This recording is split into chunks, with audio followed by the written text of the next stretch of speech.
Remittance 1,55,00,000 মানুষ পৃথিবীর বিভিন্ন জায়গায় চাকরি করে, আর আমার দেশে যে রেমিটেন্স পাঠায় $45 বিলিয়ন, এর উপরে আমার দেশের অর্থনীতির কাঠামো দাঁড়িয়ে আছে।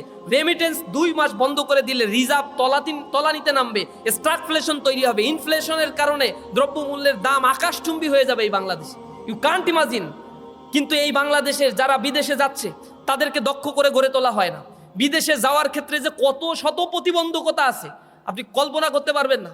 বাইরে একটা মিনিস্ট্রি আছে, এই মিনিস্ট্রি প্রবাসী কল্যাণ মন্ত্রণালয়ের কাজ হচ্ছে, তাদের অধীনে বাইরা আছে, এই বাইরায় অধীনে সারা বাংলাদেশে 120-এর অধিক ট্রেনিং ইনস্টিটিউট আছে।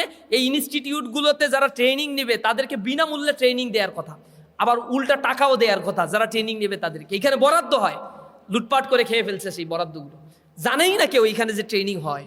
এরপরে বিদেশে যাবেন, যাওয়ার পরে সরাসরি মন্ত্রণালয়ে যোগাযোগ করে আপনি যেতে পারবেন না, আপনার এজেন্সি ধরতে হবে। এজেন্সি ধরলে যদি আপনার যেতে কোনো দেশে লাগে 10 লাখ টাকা, আপনারে বলবে 25 লাখ টাকা লাগবে। আপনি বাধ্য, যাইতে খুব ইচ্ছা জাগছে, 25 লাখ টাকা ক্ষেত খামার জমি জমা বিক্রি করে দিয়ে দিলেন।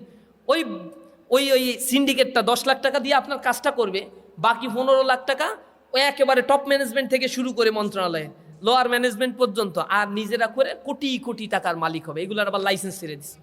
কতটা অথর্ব একটা জাতি হইলে তার জনগণকে নিয়ে এভাবে তামাশা করতে পারে।